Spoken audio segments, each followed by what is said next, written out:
everyone. I'm back. I'm Chrissy with RuckusRoots, and this is our third holiday happy hour, third and final. And today I'm going to be talking with my sister, Stephanie Spehar.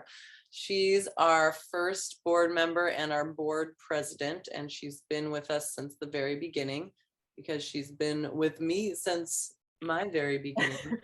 So seems like an appropriate person to be on the board. She's also incredibly skilled and smart and has a huge background in sustainability and is one of the reasons why I even started a nonprofit that has to do with environmentalism and helping the planet. So she's been one of the biggest inspirations of my life, and I hope everybody is lucky enough to have someone like that on their board, someone that you can really trust to tell you the truth, but that you also know will be in your corner. So yeah, we're going to chat a little bit about Steph. Oh God. She doesn't like this, but she's great. Well, that was really not just sweet. That was very, thanks, Cursa. Well, you're my big sister. Yeah. So Steph, let's talk about you, because besides being on RuckusRoots board, you have an amazing storied career in conservation and in science and in sustainability, and you've done so many different things that have led you to where you are now. So why don't you tell people a little bit about what you do now and how you got there? Okay. So I'll try to keep it like kind of brief, but you can ask me like follow-ups if you want. I don't know. So right now I am I'm the director of our Sustainability Institute at my university. So it's called the Sustainability Institute for Regional Transformations, which is a very big mouthful, but we just call it CERT. And it's at UW Oshkosh, which is like a regional university in Wisconsin. We have about 12,000 students, I think. So I'm currently the director of that institute. And what the institute does is basically tries to take what the university does well, which is like research and teaching and education about sustainability, and bring that to the broader community and do like externally facing projects with the community. So trying to address sustainability problems in our region using like what we do best. So I work a lot with students, with faculty, with community organizations, and try to just like make stuff happen around that. So that's my current job, but I'm also still a professor there. So I am in the anthropology department. I'm an anthropologist. I'm also a primatologist. So that's an anthropologist who studies the behavior of monkeys and apes and other primates. And so that's something I've done a lot of research in. Most recently in Borneo. So I worked with orangutans and other primates in Indonesian Borneo, but I started out working with spider monkeys in Ecuador. And right. Chrissy actually came and helped me to follow them. I helped you in Ecuador. I helped you in Borneo. You came to Borneo too. That's right. Yeah, remember? And it was. I'll start the story and you finish it. No, I feel bad. I feel like I was kind of like a jerk. Well, you kind of were, but I was okay because you were setting up the site. I think it was your first time, so you were really. Yeah, it was my first time setting up my own research site and my own research project. Yeah. And so I'll just tell you guys, my sister can be a bit of a taskmaster when it comes to her career, and she's very driven. And so being her field assistant in Borneo, I mean, you're traveling out to this very remote site, which is amazing. It's so adventurous. You've got to take like planes, trains, taxis, buses, motorcycles, canoes to get there. Actually, not the one in Borneo, but the one in Ecuador, you had to take a canoe at one point. But I just remember having to get up every morning before the monkeys got up. So at 4 a.m. And then you have to hike out to where you left the monkeys the night before. And we were cutting trail, marking trail so that she could have like paths to walk on for people to study. And my one and only job was to bring the marking tape that mark with. And one time we got 3 miles out and Steph's like, "Where's the tape?" I'm like, "Oh, I left the chain. So and she was like, well, you better go get it. That was so mean. So I had to run back 3 miles and then come back. So I'd already put in 9 miles and it was like, I don't know, Oh my 7 God, I a.m. know. That's But you okay were though. like, you were really good. You were a distance runner, so I didn't feel as bad about it because I knew you could handle it. No, it's true. You know, I feel like actually what I learned over time doing that work was actually to relax, to be honest with you, to like be a little bit more humane because you get so intense about things and like, oh, if I don't get this done in this time frame, like what's going to happen? And over time you realize, well, maybe it happens, maybe it doesn't. If it doesn't happen, it's not the end of the world. And like long term, what matters a lot more is like relationships with people and making sure they feel happy and well. Anyway, I learned a lot as my point. I would not be as much of a jerk today. No, but that's so true. I think that ties into running a nonprofit as well. I mean, you can drive yourself bonkers with all of the different opportunities you should be chasing down and all of, and I know that maybe my approach maybe hasn't, some people might look at it and say, man, it's taking you a really long time, but you just keep on trucking. And that's kind of true, because I have felt like I wanted to be at some point. I think I was a little bit like you at first, driven and intense, and I still am. But I just think, like you said, you have to do it in a way that has balance for you in your life and that treats people well. And Yeah. And it's sustainable, you know, like over the long term. And I don't know, you learn to sort of figure out like what's important and when you do need to be more intense like that, and maybe when you can just sort of take a more relaxed approach. Anyway, I'm sorry I made you run all the way back to get the I'm not, because it's a good story. And do you remember we also saw the orangutan under the log, and that was really cool. Was that same day?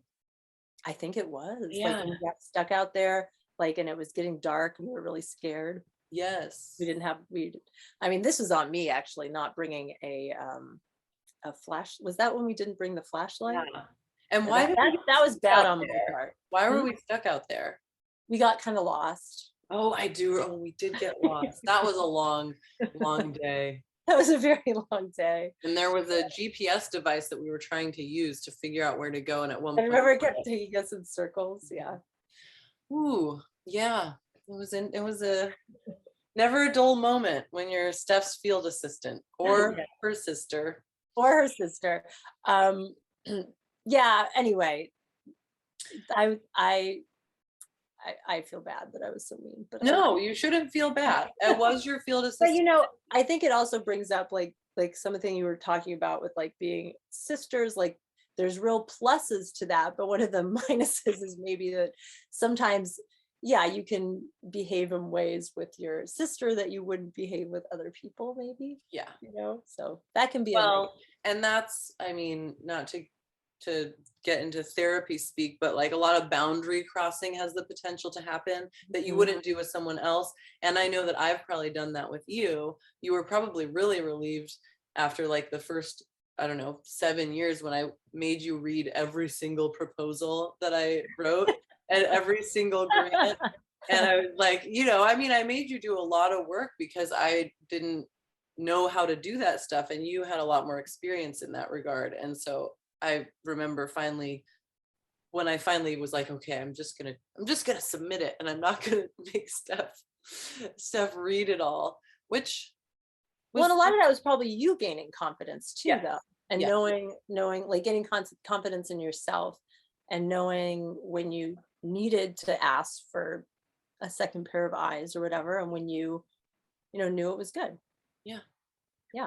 But I think we've equally put each other through hard times. That's probably true. So that's good. See, I deserved a little bit. I deserve to go get that flagging tape.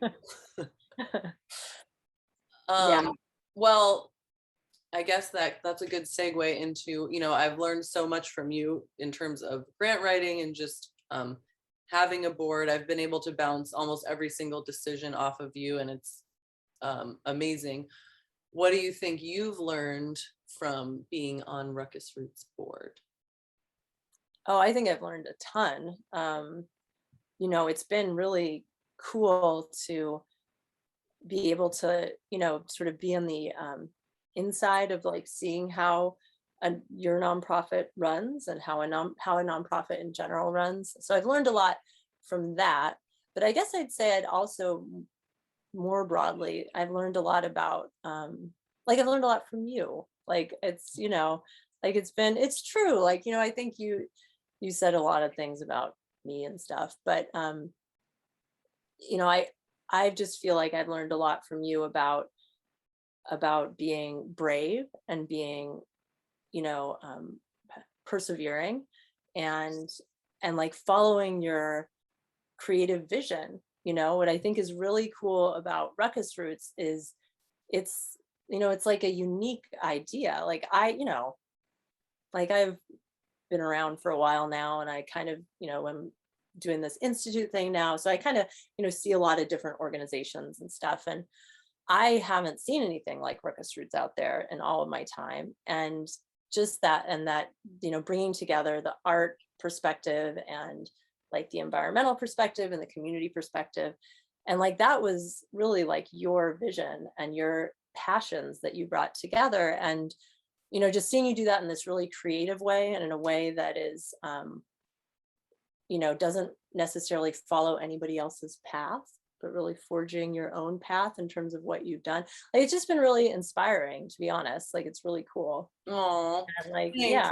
Steph. Well, I feel the exact same way about you. And you had a huge impact in the beginning. Like our first big program, Trash Formation, was in a lot of ways your idea, because I was starting Ruckus Roots and I had all these ideas about driving around in a biodiesel van, but you were Do you remember the original stickers that Yeah. were like a van? It was a van, like biodiesel, and I think I wanted to put like grass on the top. Oh my I think there was grass on the God. Yeah, top. yeah. I should make t-shirts with that original sticker. It's a good looking van. Yeah, It's I a think it was solid modeled van. after Pupa's van. It was. Yeah. But Trash Formation, I had the basic concept, but you took that inspiration and were like, what if you guys came here and we've dumped a bunch of trash in the middle of campus and you like made stuff out of it. And so in a way that was your idea, and that was Robin was our main like lead artist for that, and he was a big part of that too. So I thank you for saying that I'm creative, but I feel like one of the best gifts that Ruckus Roots has given me is the ability to collaborate with people and get some of those ideas and turn them into an actual thing. Some people will tell me an idea and I'll be like, wow, that is a good idea. And then we do it. And that part's fun, because you get to work with that artist, you get to work with a new community, and you get to do something that is just new. Yeah. No, well, and I think like what you're talking about with like the collaboration thing, I just think I mean, that's something that you do so well. And like Ruckus Roots has always done so well, is like working with other people. And like one thing that I think I've really learned from you is like how to collaborate well, like how to give other people space to be who they are, express their ideas, to be the experts, right? To not always feel like you have to be like the one who knows everything, which, being an older sister and being like the kind of person I am, like I think I can like fall into that trap. But you don't do that. Like you're a person who has a lot of expertise and knowledge and like experience, but you always like create the space for other people to do that. And like, but then bring your own stuff to the table. And I think you collaborate really well with lots of different people. Like that's what's so cool. Like you're collaborating with like mushroom experts and like these artists and, people who run community gardens and like, community organizations. And the reason they all want to collaborate with you is because you do it in that way. And you're like a respectful, nice person too. Well, so. Thanks, Steph. It's true. I'm a lot from being under your wing. Well, now Okay, so that is true. See, this is good. I think sometimes when you run something, it's hard to see the forest for the trees. So it is important for me to hear sometimes, like, what are the things that we do well, and to be reminded of that. And along those lines, I think because you are so articulate in this way, and because of the work that you do outside of Ruckus Roots, I thought it might be cool to talk about, why do you think organizations like ours, even if they're small, even if they're only reaching 300 youth a year as opposed to 2,000, what is it about these efforts that matter? What is it about what we're doing that has impact, that might actually help the planet, or it might actually help communities? If you wouldn't mind Yeah. speaking to that. Yeah. Well, I guess I've kind of I mean, I don't want to say that you can't have something be really like big and have it work well, but I think that something about being smaller, like Ruckus Roots is, and like being able to, um, be really strongly connected to the communities that you're working in, to the groups of people you're working with, like, and being able to actually develop like real relationships with them that evolve over time and are like truly collaborative, where there's give and take. Like, that's something that you can do as a small organization that like a really big one can't do as well. Like, I've seen, I've worked in the context of like big NGOs, and there's a lot of issues there. Not to say they can't do good work and everything, but I just think that, so I guess I'm just saying that to say that like being small is not a negative, is Yeah. what I'm saying, And I also think that this idea that it has to like reach millions of people to have, or like, you have to be working with millions of people for it to have a meaningful impact. I don't think that's true. Like, I think that, I say like, so I teach classes, right? And like my classes, like kind of like your programs, right? They're smaller. They're not like, I'm working with 30 students, maybe 25 students. Sometimes it's a bigger group. But, each one of those students that if I manage to reach them, if they take something from that, just like somebody taking something from your program, they go out, and I know this sounds cheesy, but I really think it's true. Like, they go out and reach other people. Like, the downstream effect of that impact you had is much larger than just that small group you initially worked with. Right. So I think that the strength, the like quality of what you're doing, and the strength of those relationships you're building, combined with like that, like, I don't think that it should be like, oh, we're small, we're not having any impact. I think the fact that you're small allows you to be who you are, and to have the kind of quality of impact that you can have. That's true. And it's in our name, Ruckus Roots, grassroots. Yeah, well, so that was the other thing I was going to say too. Like, once you get real big, it's really hard to make it not be top down. Yeah. And like, I've come to the point where I really think that the way that real change is going to happen is from the bottom up. Like, I do not to get too like political here or something. No, but go for it. Like, I just don't think like the structures we have, actually, generally speaking, and by that I mean political structures, certainly economic structures, they don't operate in the best interest of almost all people, right? And so I think that when you like, any real change that's going to happen is going to come from human beings coming together and organizing themselves into groups. And anyway, I think that what you do is very grassroots. You're like working with people. It's not a hierarchical top-down approach. And I think that's really cool. And sorry, I'll stop going on and on, but I think that, like, again, that's how like real collaboration happens. Like, what I see that's really cool is like, you guys learn from the communities you work with.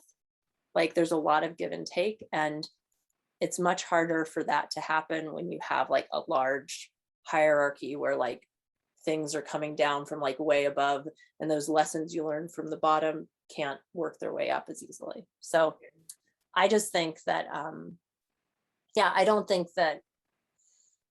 I think that the impact of what you're doing is actually quite great. And think about, I don't know, I also think you're empowering people by working in the way that you do. You're not coming in and saying, oh, here's like services we offer you. You're like actually working with them, and that has a huge impact. That's how you create real change. And if people are watching this and they are thinking about, how can I, because I think there's a lot of eco grief out there, and you and I have talked about this before. It can feel hard to feel like you are having an impact even in your individual life, and it can get overwhelming, and we can say, well, I drive a car, so what's the point? I have to get to work, and so I'm participating in this, and people can feel hypocritical. So what would you say to people that are experiencing that feeling and might use that as a reason to not make more sustainable choices in other ways? Or I guess to frame it differently, what advice would you give to people who want to help, want to live in a more sustainable way, but sometimes get caught up in the inherent hypocrisy of our system? Yeah, which is that's true. I mean, we all we really have no choice but to participate in this world we live in that's constructed in a particular way. And I guess what I would say is the solution is not to try to make yourself pure and to take yourself out of that. I think that's I feel like we're all trained because of our living in a capitalist society. But I really we're trained to think about just things from the individual perspective. Mm-hmm. And to really think of ourselves as individuals, and to think about change from an individual level, right? So the world is falling apart. What can I do as an individual? What changes can I make in my life, right? In terms of my consumption habits or my transportation or whatever. And those I think are good steps to take and are important for a lot of reasons. But I think it can't stop there, and that's not how real change is going to happen. So I guess, it's that question of how do you do something if you feel like you're just a big hypocrite? I guess I'd say, yeah, you're stuck. You're living in this system. There's nothing you can do about it. That doesn't mean that you're bad, and it doesn't mean that you can't do something. And the something I would tell people to do is to go out and find some group of people. And I don't think you need to be what I tend to do sometimes is to worry a lot about am I doing exactly the right thing? Mm-hmm. Is this exactly the right thing to do at this moment? And I do a lot of analysis. Perfect. Yes, it has to be perfect because I have limited time and energy, and maybe it's a little bit of a perfectionist thing or whatever, but what's the perfect way for me to behave right now? Right. And I think you just have to not do that and say, I'm going to do something. I'm and what I'd recommend, go find a group of people, and it doesn't have to be perfect. Pick something. There's tons of stuff out there, and go to one of their meetings, go join them, and just get involved. And maybe that group will stink and you'll hate it and you'll move on to another. Maybe it won't. But I think I say that because I think that change will have to be collective and bigger than the individual. Mm-hmm. And also because you will that will make you feel hopeful. That will make you feel better. That's always my biggest piece of advice is nothing makes you feel better than working with doing something with other people about these things that make us all feel so sad and horrible. And maybe it will save the world, maybe it won't, but at least you're trying, and it really will make you feel better about not just yourself but the world. And I really think that's the biggest thing that any individual can do. Yeah. And I mean, that speaks to so many problems that we have, where connection is really the antidote to a lot of negative feelings that usually when you're feeling bad about something, you isolate within it. Yes. And like you said, whether it's capitalism or our American, get her done attitude, a lot of times we feel like we have to just fix things on our own. So I think that advice can be used in so many ways, but I think that's really great advice, because I think it stops a lot of people from taking actions that they would want to take. Yeah. And the other thing I'll say about it, I have plenty to say about this, so you'll have to stop me, but I think Welcome to my childhood, everybody. right, Steph's got a lot to say. I know I got a lot to say. Time for me to shut up. Don't worry, I'll edit you out. Yeah, I say, but I'm not going to shut up. So no, I'm kidding. But like, it really, like, one of the things I have learned is like, just, I get so down and the world seems so horrible, and it is, it is. But like, when you do that kind of stuff, you go meet other people, you see what people are doing. There are like amazing things that people are doing. Like, it really makes you feel just better in every possible way. I'm like, Yeah. that's all I'll say. Absolutely.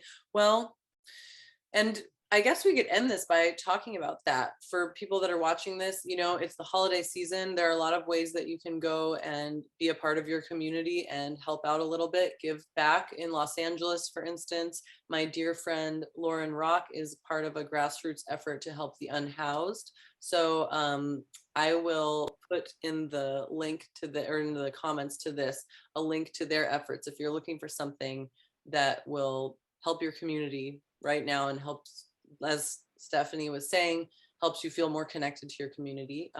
That's a really good option here in LA. Steph, do you have an example of one where you live, or just, I know you've worked with Extinction Rebellion and they have nationwide chapters, right?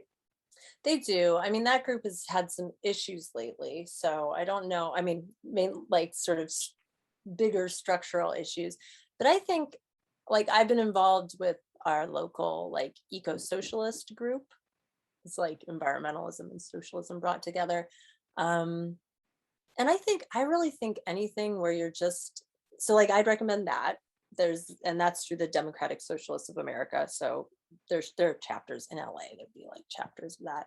But I think anything where you're just going and like doing something to, I know this sounds super cheesy, but like to help other people is like, the other day, for example, some guy posted on Facebook that he didn't have enough money to buy presents for his kids for the holidays.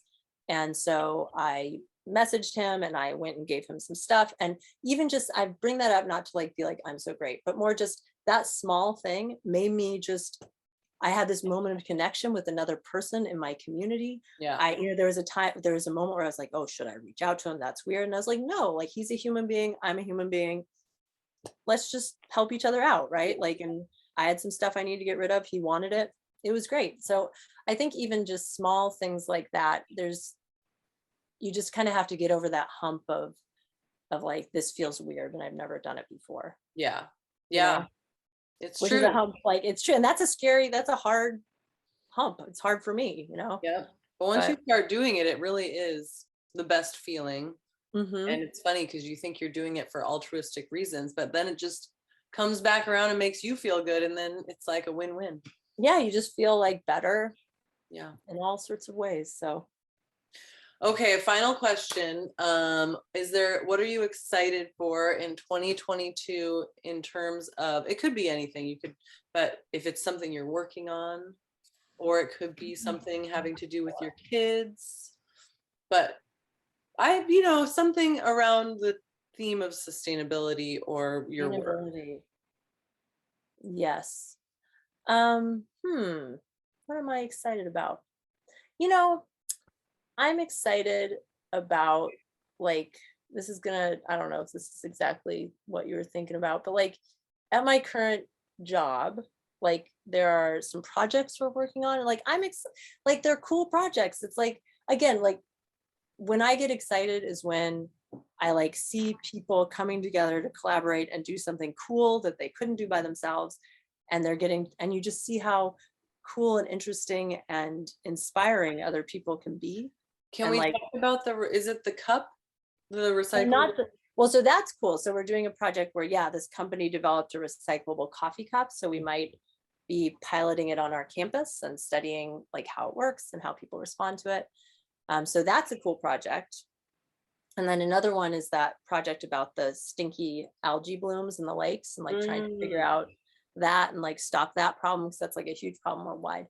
And it's just, I just really enjoy, I like get excited about that, and like the possibility of those things, actually Yeah. making some sort of small change, you know. And And wouldn't it be amazing if you actually could be a part of a project that helped stop the algae blooms? And if you did figure out something that made the lakes more swimmable where you live, and also just down, because I know that's becoming a problem almost everywhere, right? in So freshwater, yeah, like in in freshwater, well, in some oceans too, similar yeah. kind of things are happening. Yeah, and it's like runoff from agriculture and stuff. Mhm. But I think, you know, just seeing those things grow and seeing Ruckus Roots grow. I'm actually really excited about like keeping working with you guys and you all and seeing how things continue to develop. And I think we're going to have a really good 2022. I'm very excited.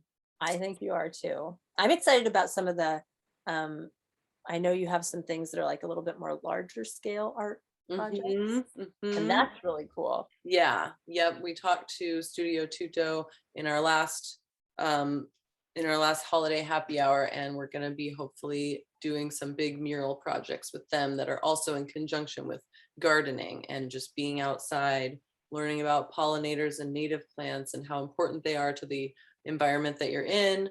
So I'm really excited for that and for 2022. I think, well, I know we need to stop, but I I just think Oh, it's so no, because like I think that that marriage of the arts and like the ecological stuff, I think although people think it might be like kind of not intuitive, I think it like so totally is because it's I don't know. I just think getting people in that space where they're being creative and sort of looking at things maybe in a different way than they are used to on a day-to-day basis, like allows them to pick their head up and like look at the world too. And you know, I think yeah. so many of yeah. One of the things that Hennessy of Studio Tuto talked about yesterday when we did the live was that they're doing these really cool living sculptures called seed spires, and they're this like pyramid, tall, like 6 foot tall compressed earth that like sprouts over time, and it's all like native pollinators. One of the things she said about it is that it gets those little sprouts up at eye level, so that you're like really affronted with this like beautiful tiny little thing that'll oftentimes we just skip right over and miss that process of something blooming. So it was just such a conceptual beautiful way of thinking about a living art piece, that's why we're excited to work with them. They think about things on that level. Yeah, and I think we're so blind to the like beautiful and like incredibly like intricate world around us. And I think that's a big part. It's not the only reason, but I think it's a big part of why we have all the issues we do with sustainability. Like I just read this book, The Overstory, Oh, I which is have that. about yeah, which is about like trees, Hmm. about people and trees and their relationship. But part of, you know, you just realize there's so much you don't even notice, right? You're sort of trained almost not to notice. And anyway, I think art like brings you out of that headspace of like I'm moving through my normal life and like gets you to like take a breath and look around and like maybe think about some of that stuff. And Yes, I think that's you're right. And art valuable. and nature both do that. Like they both force you to slow down. If you're going to be in nature and really appreciate it, really take it in, it does take a level of slowing down, and so does making art. Hmm. Well, and both are like not, you know, they're separate from like the way we're usually taught to think about like, you know, the productivity of your life, right? Or like short, like all the things you got to do. And when you're out in nature and looking at it, you know, it moves at its own pace. Yep. It's not on our schedule, which is often our problem with it and like why we destroy it. But like, Right. you know, like it does its own thing. And that unfolds often at very much shorter time scales or much longer time scales than our priorities in our lives. But it takes you out of that, right? It makes you like see, oh, there's a whole other world out there, a whole different way of living and thinking about things. And I think art does the same. It's not about, you know, just all the other stuff we're fixated on. It Hmm. taps into like a different part of your brain and your perception. Anyway, I just think it's really cool. And like that's how that is a crucial piece of like how we're gonna move away from being so destructive and unsustainable is like that kind of stuff. Yeah. Getting people to notice and think about that sort of thing. Yeah. But providing them with the opportunity.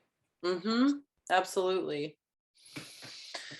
Well, as always, you've given me a lot to think about. Well, thanks for letting me talk, and thank you it's been a true honor to be a RuckusRoots board member and now president, which sounds That's very right. important. You're the president forever. No. Well, I love doing it, and it's just really cool. It's one of my favorite things. So, well, we love having you. Thank you for being such a wonderful leader and for this. Thank you for being a wonderful leader. Well, you're welcome. No, but thank you so much, and I look forward to seeing you over right after Christmas. We're gonna have a really fun time, and happy holidays, everyone. Thanks for watching. Steph is not on Instagram, but you can find her on Facebook, although she just has a personal account. I keep telling her she needs to make a website or do something because she's very smart, and you can learn so much from talking to her. I think we should just start a podcast. Maybe I don't want to subject the world to these kinds of like diatribes like what I just gave you. Yeah, but if we did a podcast and I could be the one that could be like, Steph, you're talking too much. I know, it's true. No, that's true. Like I need somebody who'll tell me to be quiet. But see, once you get me going, you can't shut me up. I know, but you're like one of those little wind-up toys. Yeah. You gotta crank me a little bit, but then you're like, Steph, conservation, go. You're like, doo, doo, doo, doo, doo.